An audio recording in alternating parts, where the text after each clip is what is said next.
Introduction. Florence in the 14th century was a city unlike any other.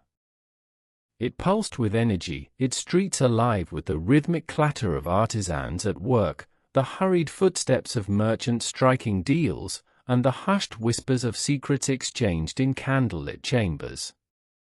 Towering above the bustling piazzas were grand cathedrals, their domes stretching toward the heavens, as if to remind the city's inhabitants of both their ambitions and their limitations.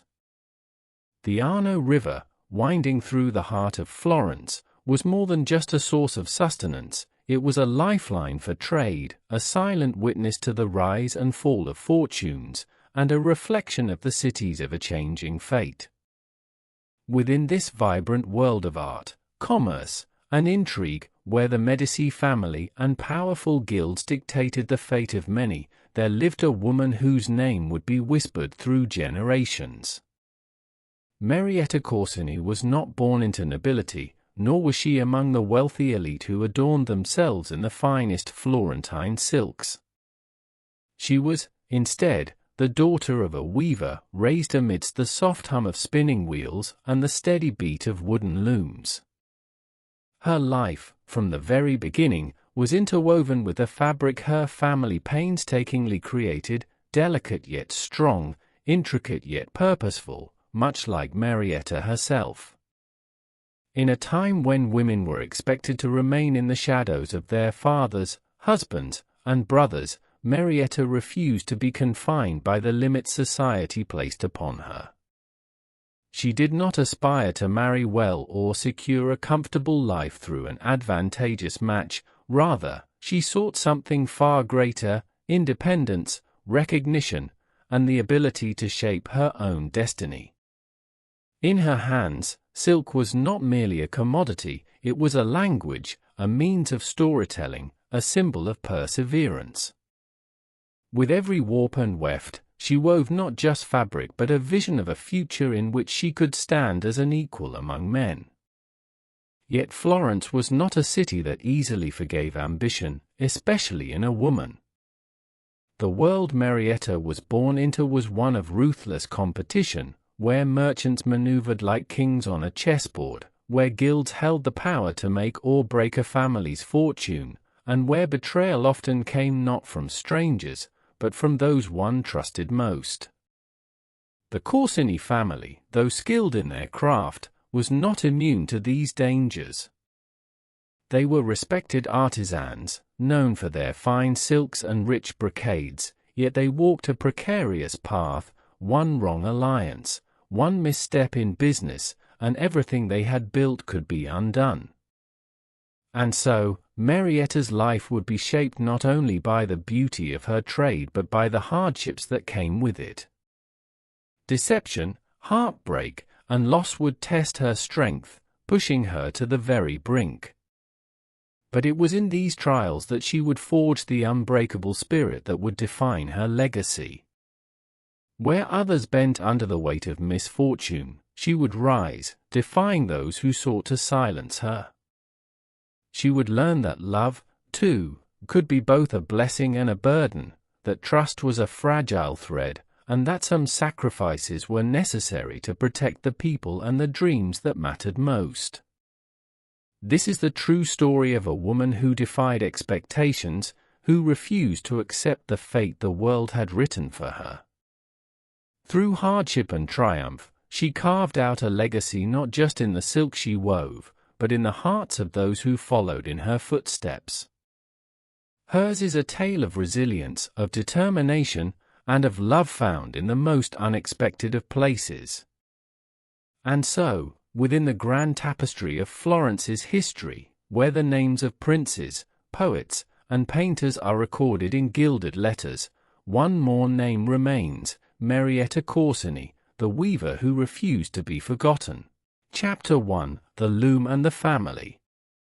In the heart of 14th century Florence, where the Arno River wove its way through a city of splendor and struggle, the Corsini family lived by the steady rhythm of the loom. Their small yet respected workshop, nestled within the bustling district of Santa Croce, was filled with the rich scent of dyed silk and the constant hum of industry. Here, the click-clack of wooden shuttles never ceased, their rhythmic cadence a song of labor, patience, and tradition. Santa Croce was a district of artisans and traders, where weavers, dyers, and merchants worked side by side, their futures intertwined like the very threads they handled. It was a place of grit and ambition, where fortunes could be spun as quickly as they could be unraveled. Amid the towering guild halls and grand palazzas of Florence, the Corsini workshop stood modest yet proud. Within its walls, fine silk and wool were transformed into luxurious fabrics fit for both nobility and merchants alike, their intricate designs a testament to the skill passed down through generations.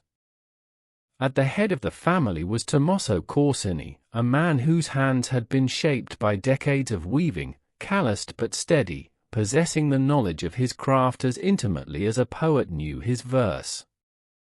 His fabrics were sought after for their delicate embroidery, rich colors, and near-perfect symmetry, a level of mastery that only those with a deep love for the art could achieve.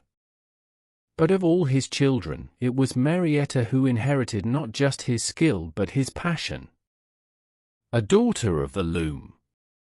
Unlike many young women of her time, Marietta was not content to simply marry and fade into the background.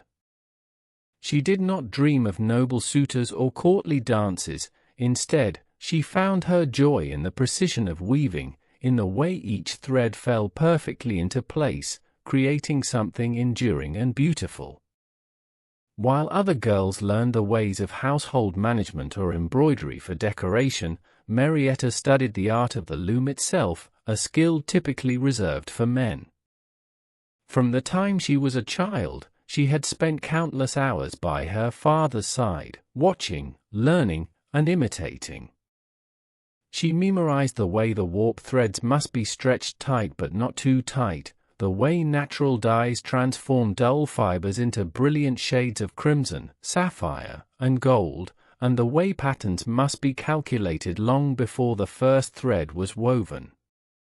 Tommaso often said, "A weaver's skill is not in the strength of their hands, but in the patience of their heart." It was a lesson Marietta took to heart. She watched as her father bartered with merchants for the best threads from Venice, the softest wool from Tuscany, the rarest dyes from the East. She learned that silk was as much about politics as it was about craft, that a weaver's fortune depended not just on skill, but on who they knew, who they trusted, and who they could outmaneuver. Yet, despite her talent, the world around her did not see her as a future master of the craft.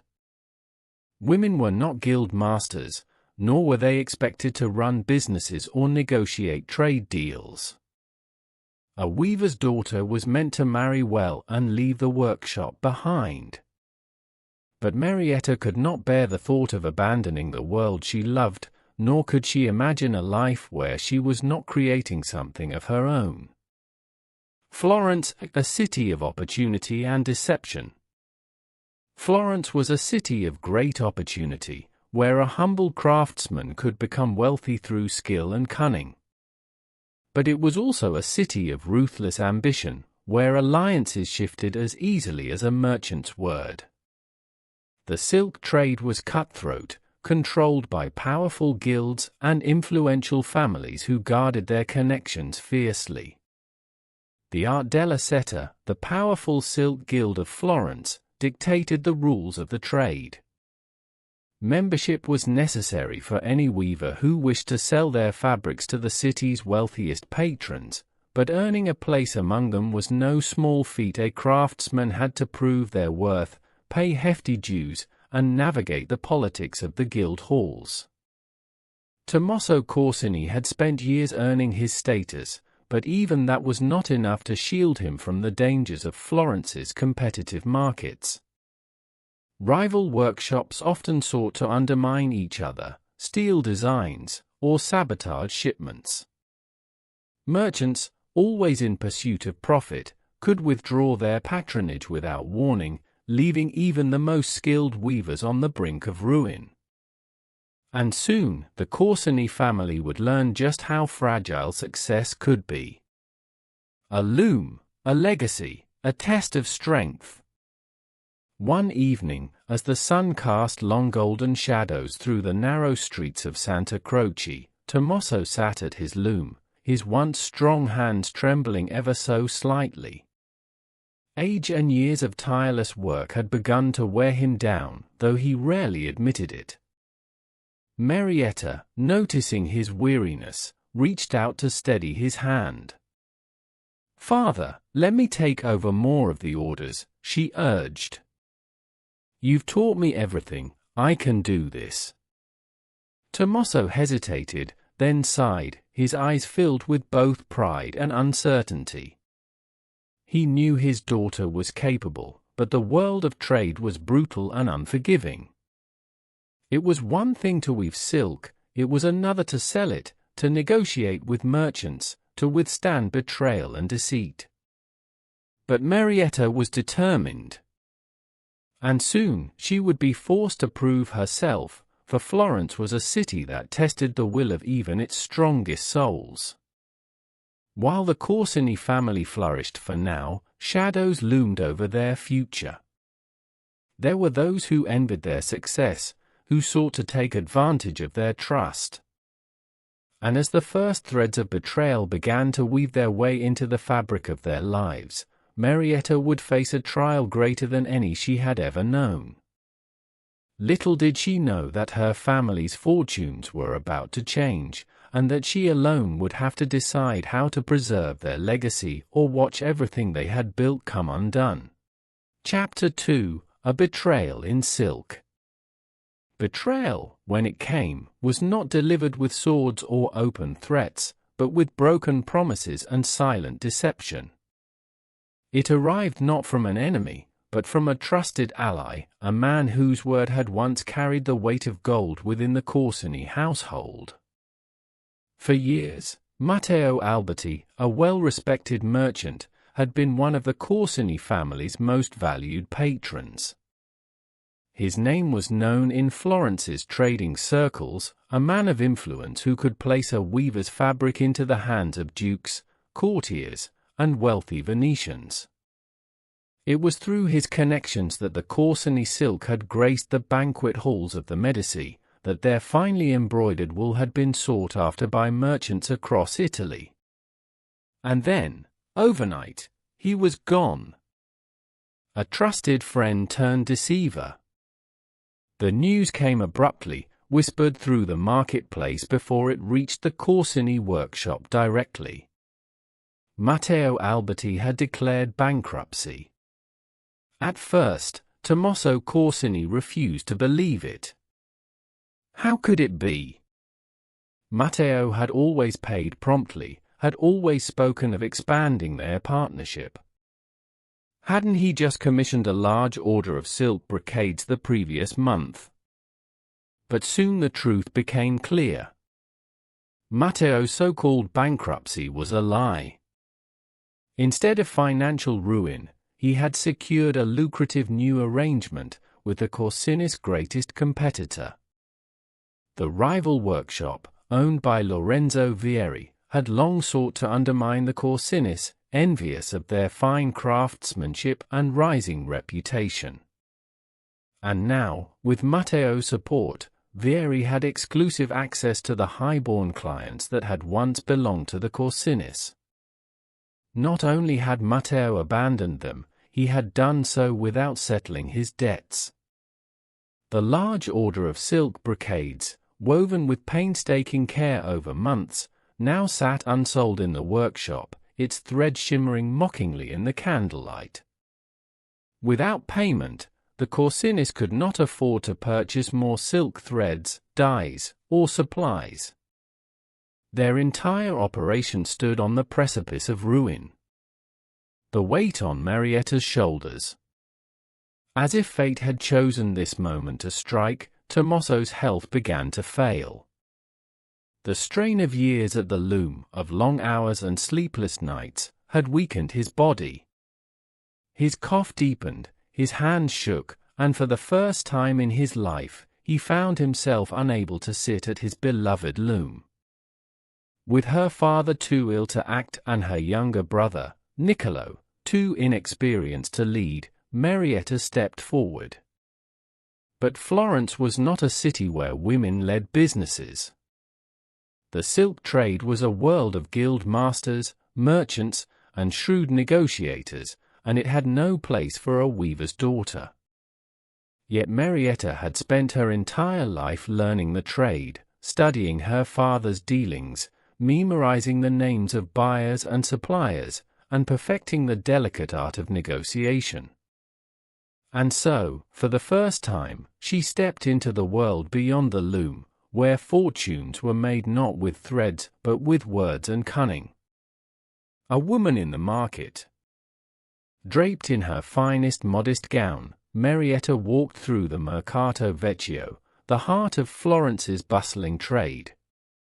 It was a place of clamor and barter, where wool merchants haggled over prices, where spice traders from the East boasted of their rare goods, where silk dyers displayed shimmering fabrics in shades of crimson and deep blue. Here, men ruled the transactions. Marietta approached a merchant she had known since childhood, a man named Giovanni Spinelli, whose wealth came from selling fabrics to the aristocracy. "Signore Spinelli, I come with an offer," she said, lifting a sample of her family's silk, woven in intricate golden patterns that shimmered under the sunlight.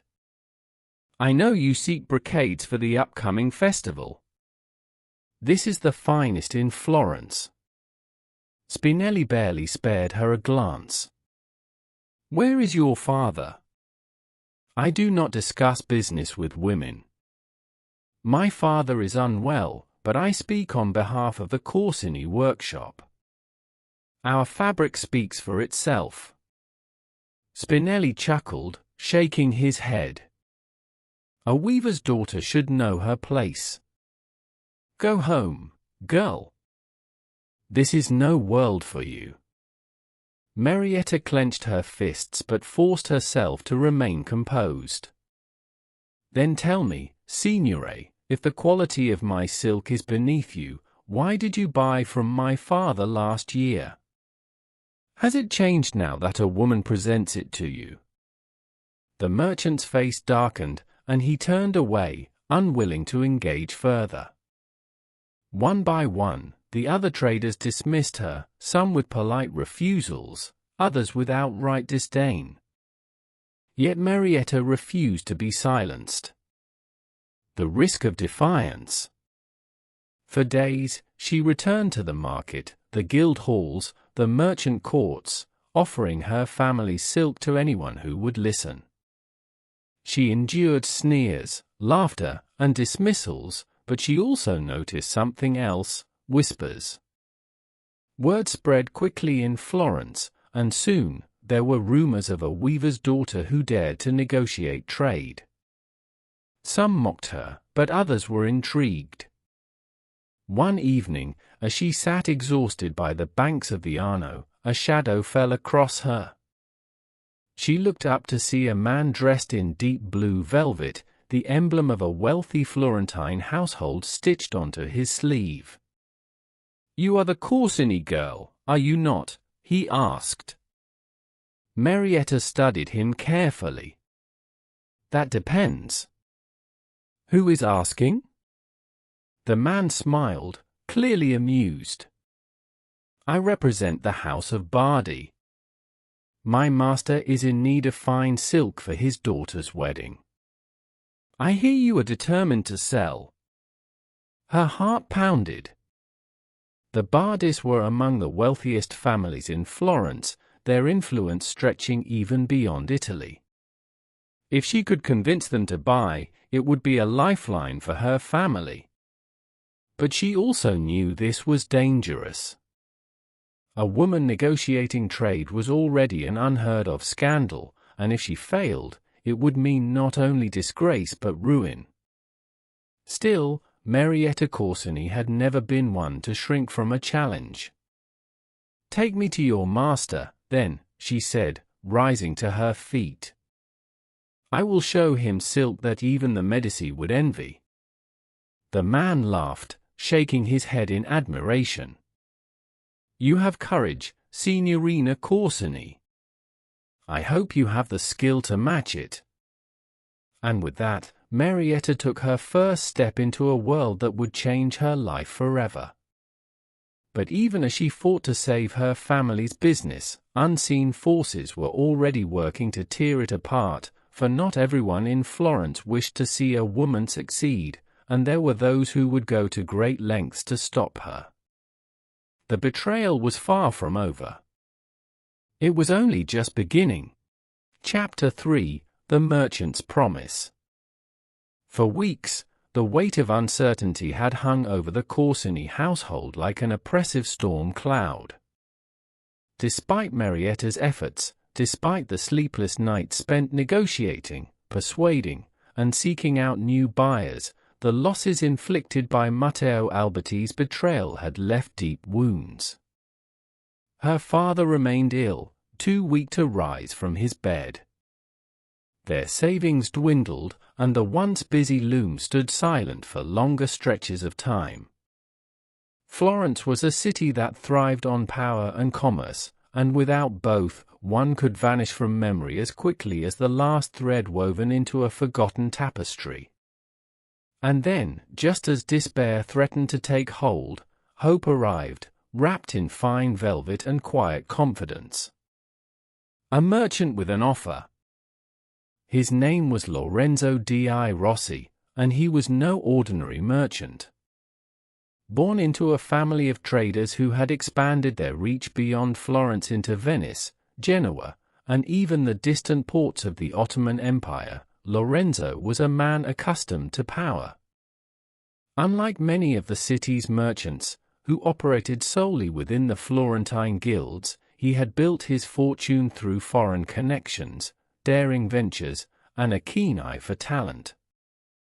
Word of Marietta's defiance in the marketplace had reached him. He had heard of the weaver's daughter who dared to negotiate, the woman who refused to bow before tradition. And he was intrigued.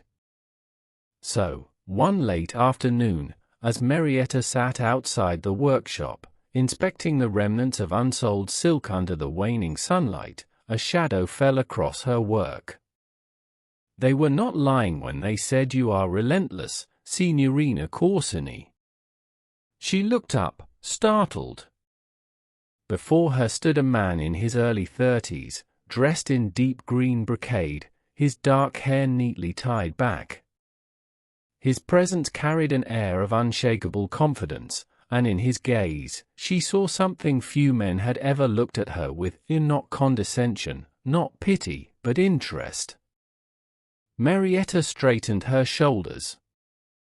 If persistence were not necessary for survival, fewer men would be rich.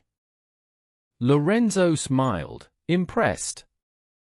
And fewer women would be heard. He extended a hand, helping himself to a piece of the Corsini silk laid out before her. He ran his fingers over the delicate embroidery, examining the tightness of the weave, the richness of the color. "Your family's work is known across Florence," he admitted. "But reputation alone will not save it from ruin. That is why I have come. An opportunity or a trap?" He wasted no time. "I have contacts beyond Florence, beyond even Italy. The merchants of Venice, the traders of Alexandria, the Ottoman markets. I have built connections in places where silk is worth its weight in gold.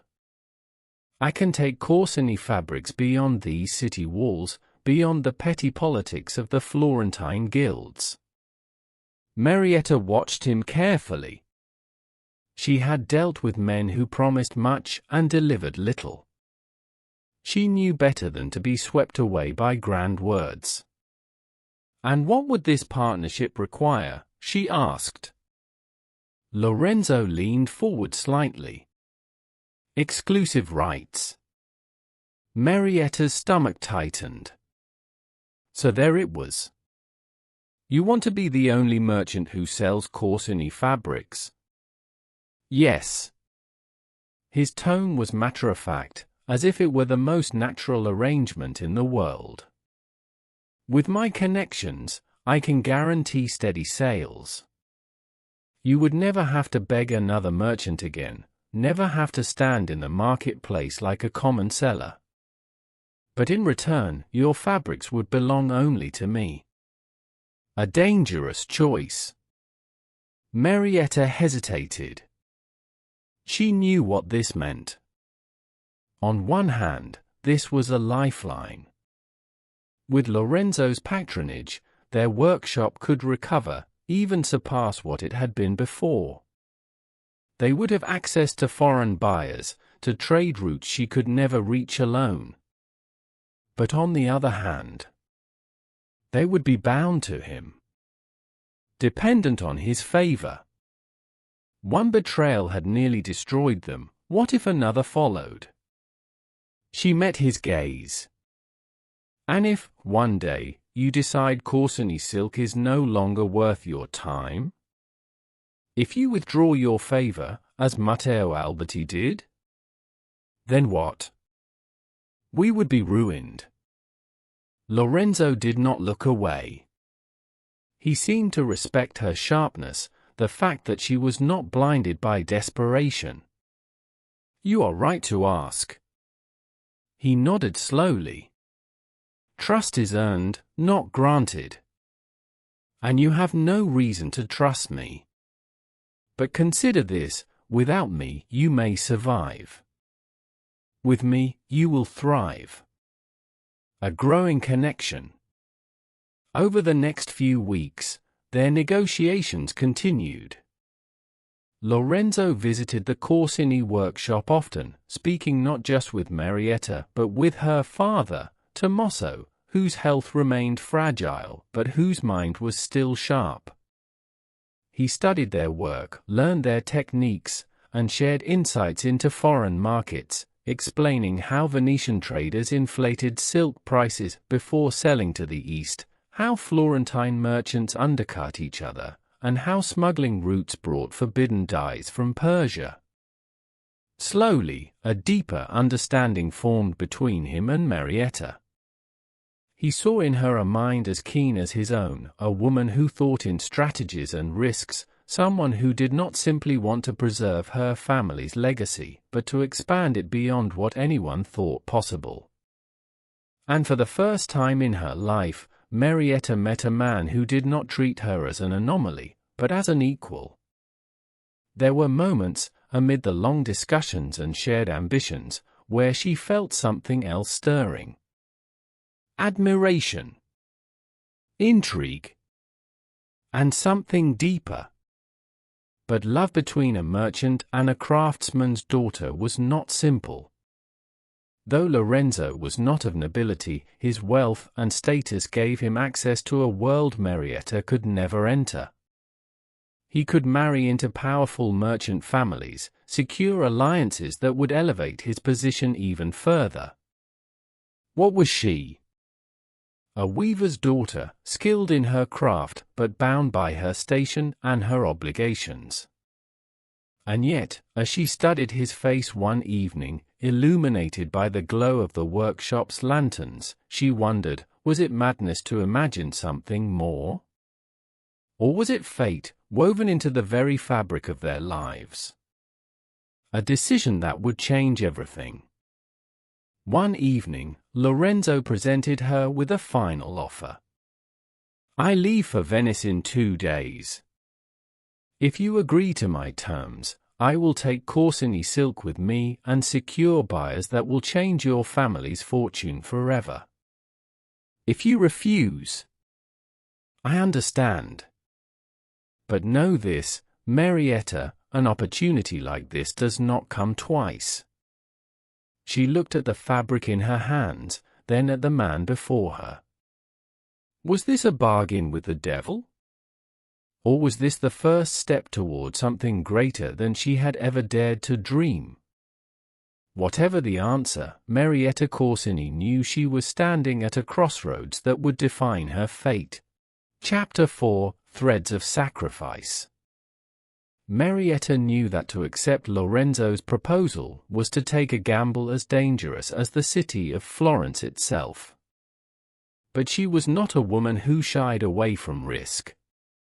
If she was to entrust her family's fate to a powerful merchant, she would do so on her own terms.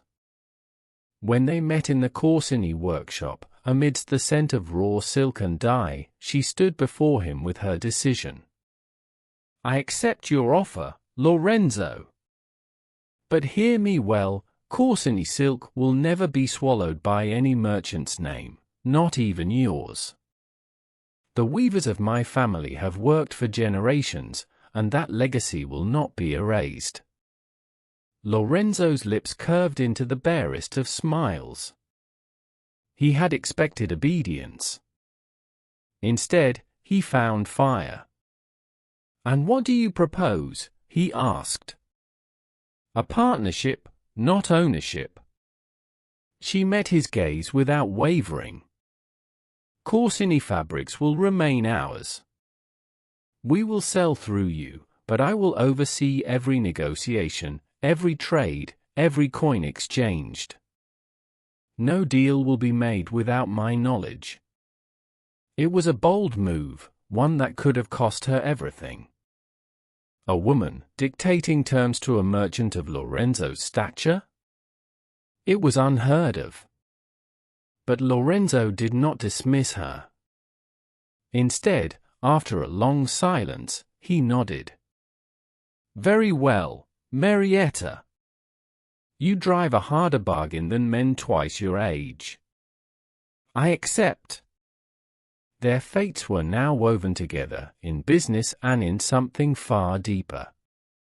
Love in a city of expectations. Florence, for all its beauty, was a city that hated those who broke the rules. Women belonged to the household, not to the marketplace. Marriages were forged for alliances, not for love. But neither Lorenzo nor Marietta had ever been ones to follow the expected path. As the months passed, their business flourished. Corsini silk, once on the brink of ruin, now adorned the finest halls of Florence. Venetian traders sought it, Genoese merchants envied it, and even foreign buyers from Constantinople had begun to take notice. And amid the hours of calculations, shipments, and negotiations, something else grew between them. At first, it was subtle. A glance that lingered too long. A hand brushing against another's in the quiet of the workshop. Arguments that turned into laughter. Lorenzo had seen many women, but none like Marietta. She did not yield, she challenged him. She was his equal, in mind, in will, in ambition. And Marietta, who had always thought of love as a distant thing, something meant for poets and dreamers, found herself drawn into something she could not name. But Florence had ears, and Florence had a cruel memory. A family's warning. The first warning came in the form of a letter. Lorenzo received it one evening, sealed with the crest of his uncle, Giovanni di Rossi, a man who had helped raise him after his father's death. A man who had built the Rossi name into one of Florence's most formidable trading families. Inside, the message was clear. A merchant does not wed a weaver. A name as great as yours must not be tarnished by sentiment. You have obligations, Lorenzo. Do not forget them. Lorenzo crumpled the letter in his fist. Obligations. He knew what they meant. His family had likely begun arranging a suitable match, a daughter of a wealthy Florentine merchant, perhaps even a noblewoman. A woman who would bind him to power, to influence. Not a weaver's daughter, no matter how brilliant, no matter how extraordinary. That evening, as he walked through the city streets, past the grand palaces and candlelit workshops, he thought of Marietta, not as a business partner, not as a challenge, but as something far more dangerous. A temptation. A future he wanted, but was not meant to have. And yet, when he arrived at the Corsini workshop, watching her work under the dim glow of the oil lamps, watching the way she breathed life into silk, he knew his decision had already been made. "They will never accept me, Lorenzo," Marietta told him that night, when he spoke of his family's warnings. He reached for her hand. "Then let them turn their backs. I will not turn mine." But Florence was not kind to those who defied its rules. And soon, their love would be tested in ways neither of them could have foreseen. A rival's envy, a city's wrath. Lorenzo was not the only merchant who had noticed the rise of Corsini silk. There was another, Giulio Farnese, a rival trader who had once held dominance over Florence's silk market. He had seen his profits dwindle, his buyers shift to Lorenzo's hands. And he knew the reason why. Corsini fabrics. Marietta. So, on a night when the city slept under a moonless sky, Giulio struck. It was a fire set in silence. A single torch, a spark, and then a blaze. The Corsini shipment, meant for Lorenzo's Venetian buyers, was gone in a matter of minutes. When Marietta arrived at the scene, the smell of burned silk and charred wood filled the air. Her life's work, reduced to ash. For a long moment, she stood frozen. Not even the flickering embers at her feet could warm the cold dread in her chest. Her family could not afford this loss. This could ruin them again, just when they had begun to rise. Then, a hand touched hers. "Lorenzo." "We will rebuild," she whispered, though her throat felt tight with unshed grief. He turned to her, his grip firm. "Together." The cost of love and legacy. In that moment, among the ruins of what they had built, Marietta understood the cost of ambition. There would always be those who wished to see them fail. Always those who whispered that a merchant and a weaver's daughter had no place standing side by side. And yet, as Lorenzo stood with her, unwavering, she knew this, too. She had made her choice. Not just to save her family. Not just to rebuild. But to stand beside a man who defied Florence, as she had. A man who saw her not as a weaver's daughter, but as a woman who could shape the world with her hands. And no fire, no rival, no city's judgment, would undo what they had woven together. Chapter 5. The Trial of Trust. The summons arrived at dawn, sealed with the insignia of the Guild of Silk Weavers, the most powerful trade organization in Florence. To be called before them was no small matter. Marietta unfolded the parchment with steady hands, though her heart pounded against her ribs. "Marietta Corsini, daughter of Tommaso Corsini, you are hereby ordered to appear before the Guild of Silk Weavers on the charges of deceptive trade practices, monopolization, and conduct unbecoming of a weaver's workshop." A calculated move. Her enemies, the old merchants who saw her rise as a threat, the rival traders who envied Corsini silk, and those who could not accept a woman's presence in their world, had come together to drive her out of business. It was not enough that her fabrics were sought by nobles and merchants across Italy. It was not enough that her reputation had survived the fire that destroyed her shipment. Now, they aimed for the one thing that no merchant or weaver could survive without: trust. And without trust, she would be ruined. A city against her.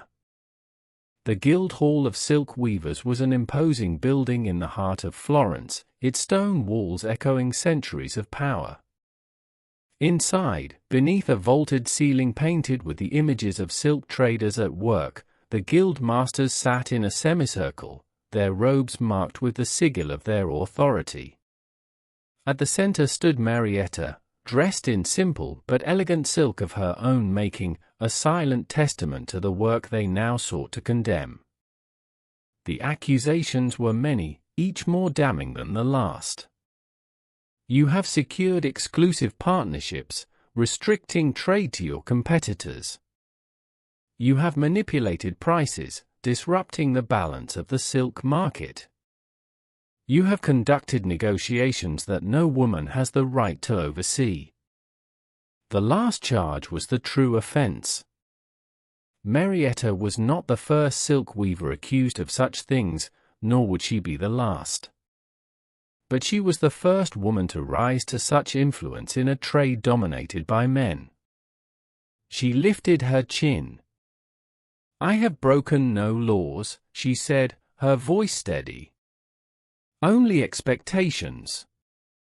If my work speaks for itself, let my clients decide." A murmur spread through the hall. To challenge the guild so directly was dangerous.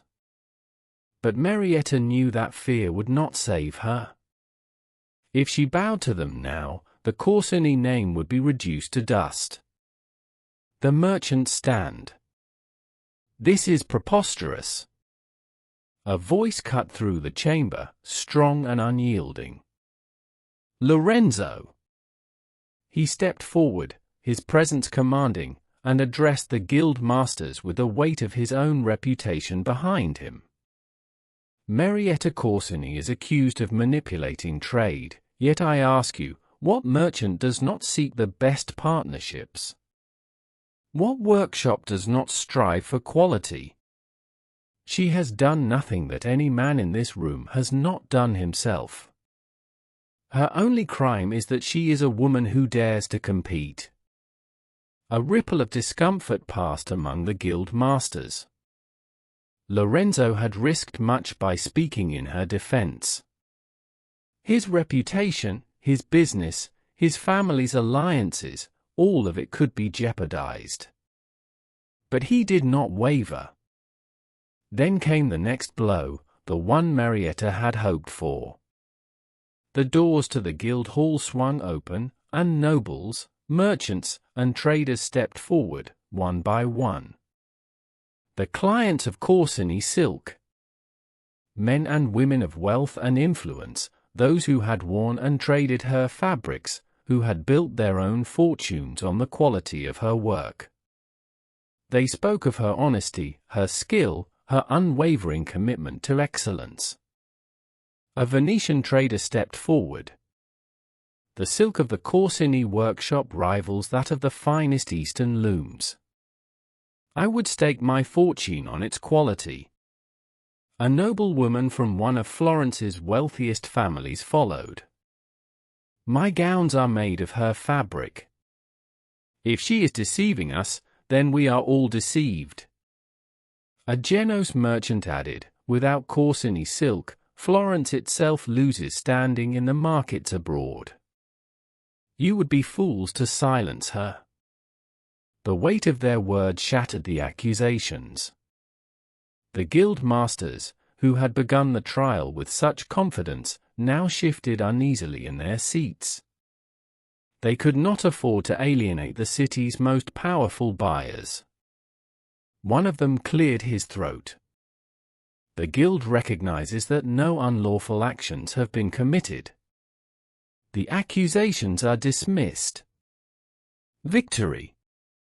But Marietta knew that this was more than a battle for her name. It was a war for something greater, a place for women in Florence's world of trade. And she had won. The price of trust. When the trial ended, and the streets of Florence once again became hers to walk, Lorenzo found her on the steps of the Guildhall. "You have made history today," he said, his voice softer now, laced with something deeper than admiration. She turned to him, exhaustion heavy in her bones, but triumph burning in her heart. "I did what was necessary," she said. "For my family. For my father's name." He studied her, as if searching for something beyond the words she spoke. "And for yourself," he added. Marietta did not answer. Because he was right. This victory was hers. Not just for her father, not just for her business, but for the woman she had become. For the girl who had once watched her father weave, longing to shape her own fate. For the woman who had fought against expectations and won. But even as the weight of the trial lifted from her shoulders, she knew her greatest test was still ahead.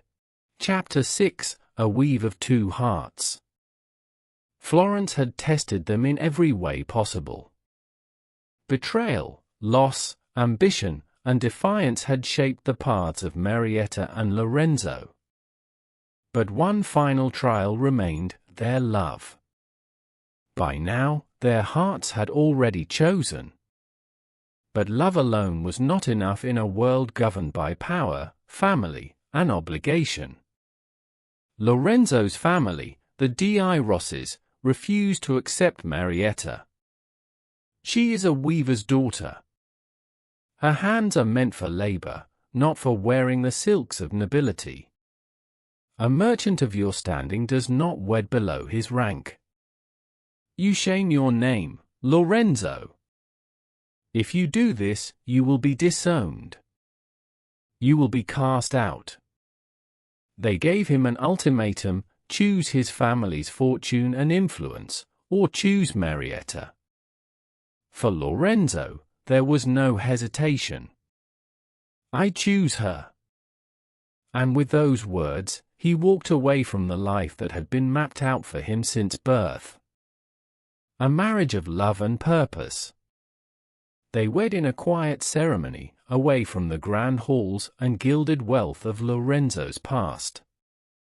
No noble feast, no sprawling banquet. Only those who had stood by them, Marietta's brother, their closest allies in the silk trade, and a handful of loyal friends. The vows were spoken beneath the soft glow of candlelight, the air heavy with the scent of freshly dyed silk drying in the workshop. Marietta wore a gown of her own making, woven in the deepest shade of indigo, embroidered with golden thread. Not a fabric for nobility, but a symbol of her own craft, her own power. When Lorenzo took her hands in his, they were calloused from years of labor at the loom, but he held them as if they were the finest silk in all of Florence. This is not just a marriage, he told her. This is a promise. To build something greater. Together. No dowry had been exchanged. No alliances had been secured. Only love. And the weight of a dream they now carried together. The Corsini legacy expands. The loss of Lorenzo's inheritance was no small thing. But they did not falter. Lorenzo, with his knowledge of trade routes and negotiations, and Marietta, with her mastery of the loom, began to build something entirely new, not just a silk workshop, but a dynasty of their own making. Together, they took Corsini silk beyond Florence, into Venice, Milan, and even the courts of France. Marietta designed fabrics unlike anything seen before, patterns so intricate that no ordinary weaver could replicate them, colors so rich that they outshone even the finest imported silks. She introduced a signature weave, one that bore the mark of her own hand, a technique known only to the Corsini workshop. A symbol of quality, resilience, and a woman's defiance against a world that had tried to silence her. And the nobles who once dismissed her? Now, they sought her fabric, draped themselves in the very silks they had once scorned. A weaver's daughter had become the name behind the most coveted textiles in Italy. A love that withstood time. Years passed, but Marietta and Lorenzo's love did not wane.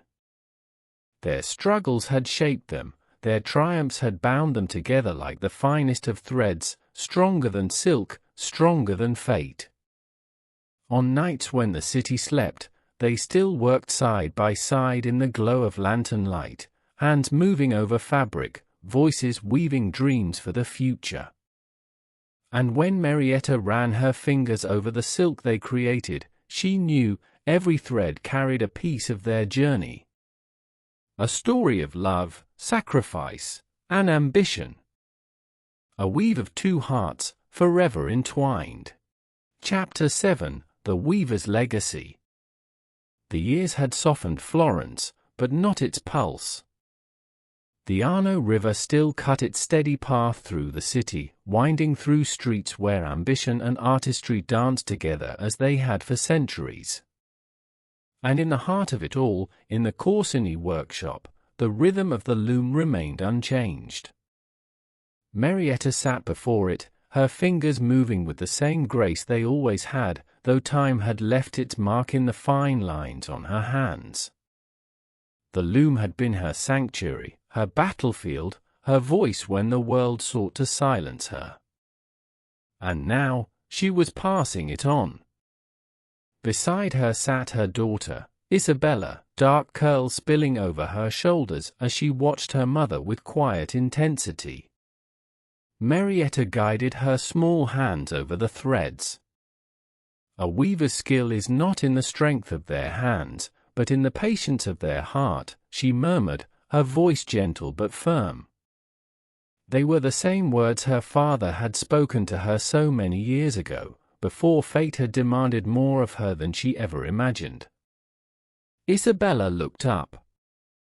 "Did Nonno teach you that?" Marietta smiled, her heart swelling at the memory of her father's steady presence, his hands always moving, his wisdom woven into every fabric they had crafted together. Yes. And he was right. The loom teaches patience. It teaches resilience. She paused, running her fingers over the warp threads.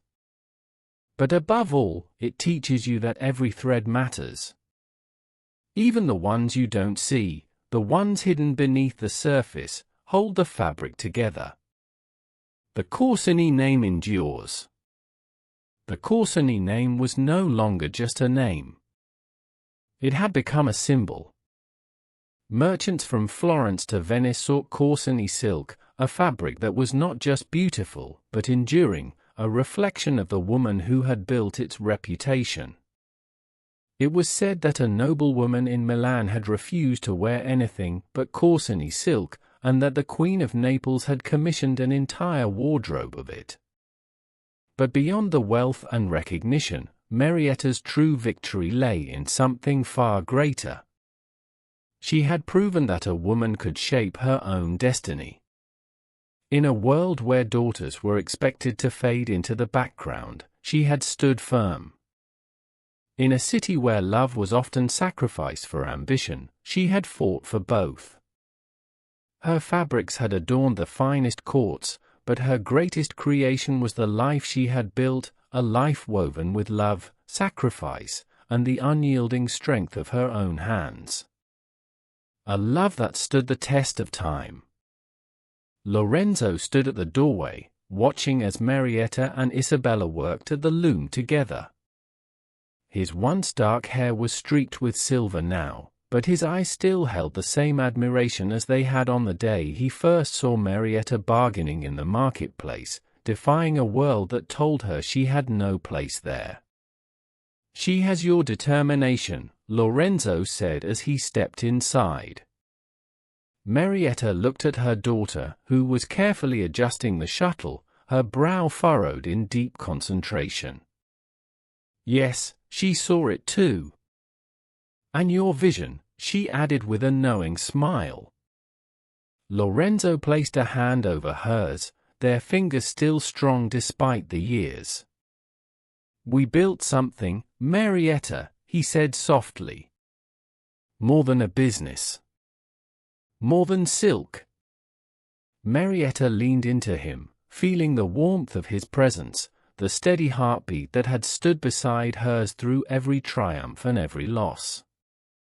We built a legacy, she whispered. The whisper of her name.